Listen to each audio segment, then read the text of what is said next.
여러분 안녕하세요. 채널 시모의 TJ입니다. 엊그저께 유튜브를 시작한 것 같은데 벌써 이제 한 달이 됐네요. 영상이 오늘이 10번째 영상이고 그동안 올렸던 영상들을 통해서 도움이 많이 되셨나 좀 궁금하기도 한데 아직은 구독자가 그렇게 많지 않아서 피드백을 받기가 좀 뭐하네요. 아무튼 앞으로도 좀 열심히 좋은 회사, 좋은 내용으로 계속 영상을 올릴 거고요. 오늘은 6번째 회사네요. 그 동남아의 아마존이라고 불리는 회사를 소개를 해드릴 텐데요. 오늘도 종목 추천이나 투자 권유는 아니니까 정보로만 받아주세요. 자, 오늘 회사는요, C 리미티드라는 회사예요. 여기 보면 C 리미티드라는 회사고 증시에 상장된 티커는 SE예요. SE. 다음 페이지에서부터 뭐 차분히 설명을 해드리긴 할 건데 일단 C 리미티드가 동남아 회사 중에서 미국 뉴욕 스탁 익스체인지에 상장된 첫 번째, 최초의 IT 회사라고 합니다.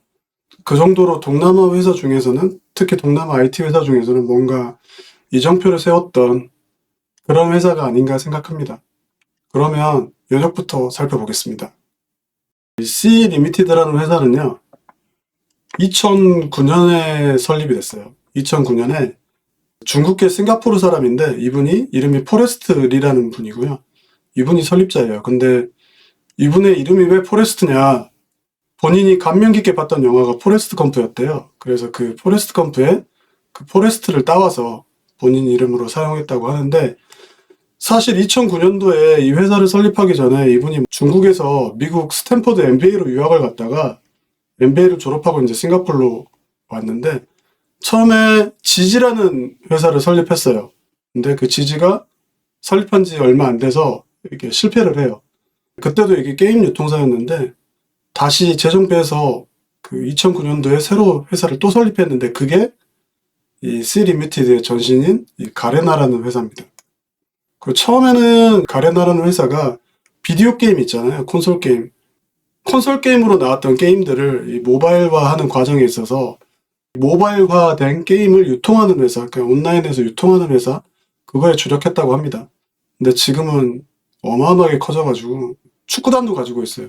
이 라이언시티 세일러스라고 김도훈 씨라고 전 국가대표 축구 선수 그분이 이 라이언시티에 한때 감독도 역임했었고 한데 아무튼 축구단을 소유할 정도로 엄청나게 컸다.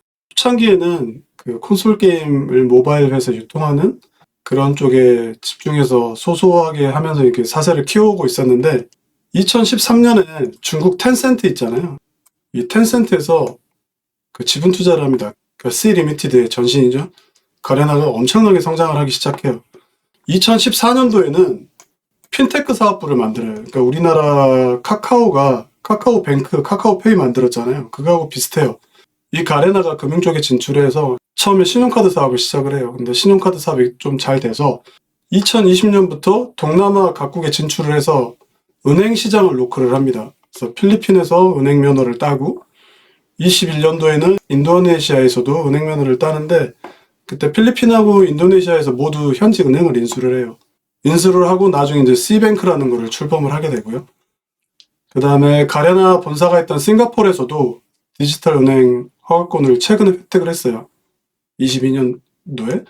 그래서 초기에 22년도에는 그 마리뱅크라고 스테리미트 회사 직원들만 사용하는 이 은행이었는데 2023년부터 마리뱅크가 C뱅크로 바뀌면서 싱가포르 전역에 서비스를 제공하는 디지털 은행으로 성장을 합니다.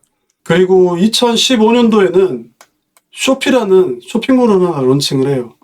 이 이커머스가 지금은 동남아에서 가장 큰 그 쇼핑몰이 됐어요. 그리고 동남아뿐만 아니라 뭐 칠레나 브라질, 아르헨티나 같은 중남미 국가에도 지금 진출을 해 있어서 현재 11개국에서 운영 중이라고 합니다. 이렇게 뭐 게임 유통 플랫폼, 그 다음에 금융, 이커머스 쪽에 사업 포트폴리오를 갖춘 뒤에 2017년도죠. 2017년도에 가레나를 C 리미티드라는 지주사 체계로 전환을 합니다. 그래서 이제 지금의 사명인 C 리미티드가 출범을 하는데 이 C라는 게 동남아의 약자예요. 사우스, 이스트, 아시아. 그래서 C 리미티드. 그리고 아까 초반에 말씀드렸죠. 이 C 리미티드가 동남아 IT 기업 최초로 뉴욕 증시에 상장했다고? 아무튼 이렇게 뉴욕 증시에 상장을 해서 쭉 성장을 해오다가 작년이죠. 2023년도에 드디어 회사가 흑자 전환에 성공을 합니다. 2009년도에 설립됐던 회사가 이렇게 15년 동안 어떻게 커왔는지를 봤는데 굳이 이렇게 구분을 해보자면 크게 세 단계로 나뉘는 것 같아요. 초반에는 가레나라는 게임 유통 플랫폼을 가지고 안정적으로 천천히 성장을 해왔고 이 가레나가 결국은 회사의 캐시카우가 되고 외부에서 텐센트에서 투자를 받아서 디지털 뱅킹하고 이커머스 쪽으로 이제 사세를 확장합니다. 사업 다각화를 하는 거죠. 그리고 어느 정도 사업 다각화가 성공이 돼서 증시 상장을 하고 작년에는 흑자 전환에 성공했다. 크게 보면 15년 스토리를 이렇게 요약할 수 있을 것 같아요. 그러면 제가 왜 이 C 리미티드라는 회사를 오늘 소개하고 있느냐, 제가 뭐에 주목을 했느냐, 다른 건 없고 그냥 사업 포트폴리오 때문이거든요. 그러니까 보통 그 플랫폼 사업자들 보면 처음에 플랫폼으로 성장을 했다가 사업 다각화를 시작을 해요. 근데 사업 다각화에 들어갔다가 성공하지 못하고 그냥 주저앉는 회사들도 많고 이제 막 사업 다각화 시작을 해서 돈이 계속 들어가는, 그래서 계속 적자를 지속하는 업체들도 많고 근데 이 C 리미티드는 이미 그 사업 다각화를 2014년도부터 시작했으니까 거의 10년 전부터 시작을 했잖아요. 그래서 어느 정도 이게 마무리가 돼 있고 벌써 흑자 전환에 성공한 회사예요. 그 다음에 또 한 가지가 이 C 리미티드가 금융을 가지고 있다는 거거든요. 그러니까 금융을 가지고 있다는 의미가 굉장히 큰데 이 보통 금융과 상관없는 회사들이 금융을 가지고 있는 그 기업들이 꽤 많아요. 이게 90년도 때 그 GE의 최고 경영자였죠. 전설적인 CEO인데 잭 웰치라는 분이 GE 캐피탈이라는 거를 세우면서 GE가 엄청나게 성장을 했거든요. 90년도에. 그러니까 처음에 GE 캐피탈을 설립을 했을 때는 다들 사람들이 제정신이 아니다 그랬어요. GE라고 하면 기술 기반 회사고 원자력 발전 터빈 만들고 뭐 이런 회사였는데 느닷없이 금융회사를 한다고? 근데 이 금융회사가 뒤에서 회사의 튼튼한 그 지지대가 되면서 회사가 90년도 때 어마어마하게 성장을 했죠. 그리고 스타벅스도 더 이상은 커피숍이 아니에요, 이제. 스타벅스도 어느 정도 금융회사인데 스타벅스에 모바일로 그 금액 충전하고 커피 사고 이렇게 모바일 결제를 하잖아요. 그 모바일 지갑이라고 해야 되나요? 아무튼 스타벅스 그 예치금으로 들어있는 돈이 미국에만 2조, 3조가 넘는다고 해요. 그래서 2조, 3조를 가지고 굴리는 자산운용 사업부가 따로 있대요, 스타벅스는. 이미 스타벅스는 투자회사가 돼버린 거죠. 그리고 우리나라 카카오도 마찬가지죠. 카카오페이, 카카오뱅크. 그때 인터넷뱅크 설립되니 안 되니 굉장히 말이 많았는데 카카오뱅크를 만들었고 지금 카카오뱅크가 굉장히 큰 힘이 되고 있잖아요. 이 가레나도 이 금융이 이미 자리가 잡혔어요, 동남아에서. 그래서 매분기 여기 보시면 급증하고 있어요. 매분기 매출 신기록을 세울 정도로 급증하고 있고 벌써 회사 이익의 30% 정도를 담당을 하고 있대요. 그리고 전반적으로 사업 포트폴리오를 보시면 이 원래 전신이었죠. 이 C 리미티드의 이 가레나라는 회사는 회사의 캐시카우가 돼가지고 여기서 돈을 벌어서 그 쇼핑몰 쪽에 적자를 메꿔주는 구조가 이미 돼 있어요. 회사의 60% 이상의 순이익을 담당하고 있고요. 그 다음에 가레나라는 회사가 단순히 게임 유통만 하는 게 아니라 게임 제작도 하는데 이 회사의 대표적인 게임으로 프리파이어라는 게 있어요. 근데 이게 2023년도에 전 세계에서 두 번째로 다운로드가 많이 된 모바일 게임이었고 올해 1분기에는 글로벌 1위였다고 합니다. 그 정도로 그 인기 있는 게임을 만들 수 있는 역량도 갖추고 있는 회사다. 근데 다만 2022년하고 2023년도에 수익성이 좀 문제가 생기면서 매출도 감소하고 수익도 감소하고 했는데 2024년도 들어가지고 다시 이게 매출도 늘고 수익도 늘고 새로운 가입자도 늘고 과금 유저도 늘고 턴어라운드에 성공을 했다고 합니다. 2024년도 1분기에. 지금 이 C 리미티드가 굉장히 밀고 있는 사업이 이 이커머스인데 쇼피라는 현재 동남아 시장에서 압도적인 1위래요. 시장 점유율이 거의 50% 가까이 되는데 현재 동남아에서 이 쇼피가 1등 사업자고 2등 사업자가 중국 알리바바 있잖아요. 알리바바에서 운영하는 라자다라는 이 플랫폼인데 이 라자다 시장 점유율에 거의 3배에 육박한다고 합니다. 그 정도로 압도적인 일이고 매출은 매년 급성장을 하고 있고 원래 초창기에 쇼핑몰들 하면 적자가 되게 많잖아요. 적자를 지속하고 쿠팡도 의도된 적자라고 하지만 이 쇼피도 마찬가지였어요. 최근 쇼피가 시장 점유율은 어느 정도 확보했다고 판단을 하고 그 마케팅 비용을 줄이고 있어요. 그러면서 자연스럽게 수익성도 굉장히 높아지고 있고 규모의 경제 효과가 커지면서 그 에비타 같은 경우 제가 그 성장하는 기업들 분석할 때 가장 중요하게 보는 게 에비타라고 그 과거 영상에서 말씀을 드렸잖아요. 에비타가 전년 동기 대비 무려 85%나 늘었대요. 그 정도로 수익성이 굉장히 강화되고 있다. 그래서 제가 C 리미티드를 오늘 설명하게 된 이유가 요약을 하면 첫 번째, 그 원래 사업이었죠. 게임 플랫폼.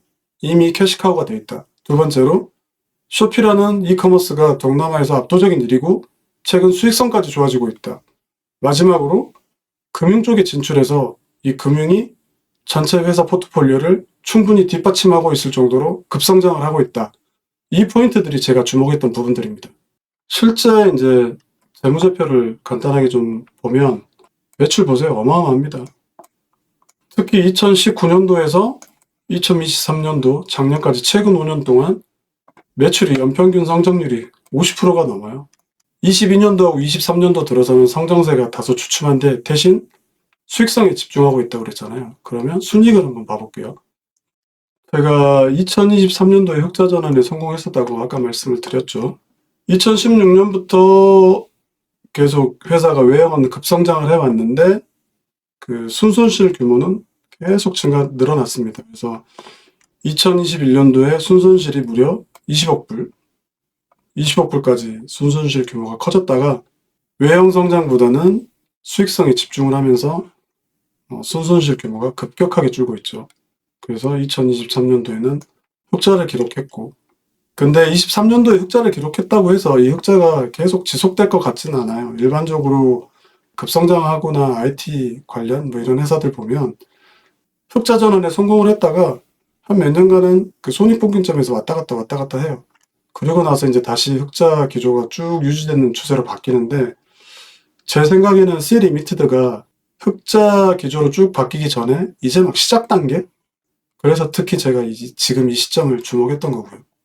그러면 주가는 어떤지 주가를 한번 살펴볼게요. 아까 2017년도에 회사가 상장을 했다고 했잖아요. 그러니까 그때는 상장하고 나서 그냥 쭉 비슷하게 그냥 현상 유지를 해오다가 2020년도 들어서 코로나 시절이죠. 엄청나게 상장을 해요. 2021년도 말에 거의 주가가 370불까지, 고점 같은 경우는 거의 380불이네요. 거의 380불까지 급등을 합니다. 그리고 이제 주가가 조정을 받죠. 엄청나게 떨어졌죠. 2023년도 때 보면 거의 한 40불, 50불 때 그 선까지 떨어졌으니까 거의 90% 이상 조정을 한 거예요. 90% 이상. 그다음 눌림 반복하다가 이제 지금 다시 올라오고 있는데 제가 봤을 때는 이게 그냥 왼쪽 어깨로 보여요. 이 부분이 왼쪽 어깨로 보이고 이 부분이 뭐 무릎, 발, 그리고 다시 지금은 오른쪽 어깨를 만들어가고 있는 과정이 아닌가 이렇게 생각을 합니다. 그래서 현재 주가는 67불 선에 형성이 돼 있고요. 저는 이 C 리미티드에 처음에 50불 초반에 한번 들어갔어요. 50불 초반에 한번 들어가고 얼마 전에 75불 때 한번 들어가서 지금 평단이 한 62불 정도 됩니다. 앞으로도 몇 번을 더 살 생각이에요. 왜냐면 미국 주식할 때 가장 두려운 게 조정을 받을 때 90% 이상씩 한 번씩 조정이 나올 수가 있다는 거거든요. 그리고 굉장히 많은 기업들이 급성장했던 기업들 특히 90% 이상 조정 나오는 게 허다해요. 이 C 리미티드는 이미 90% 조정을 한번 했어요. 조정을 한번 하고 저점을 찍고 지금 이제 반등을 하고 있어서 제 눈에는 지금이 들어가기 나쁘지 않아 보입니다. 근데 어디까지나 제 개인적인 생각이니까 여러분도 오늘 제가 소개드렸던 이 C 리미티드 회사 사업 포트폴리오 실적 같은 거 뉴스 이런 것들 좀 확인해 보시고 차트도 직접 한번 분석을 좀 해보세요. 이 정도면 괜찮나 안 괜찮나 분석해 보시고 괜찮다 싶으시면 들어가고 아니다 아직은 저점 안 온 것 같다 그럼 조금 더 기다렸다 매수 타이밍을 한번 잡아보시는 게 좋지 않을까 생각합니다. 이렇게 오늘은 그 동남아의 아마존이라고 불리는 C 리미티드라는 회사에 대해서 살펴봤고요. 저는 다음 영상으로 더 좋은 회사로 찾아뵙겠습니다. 시청해 주셔서 감사합니다.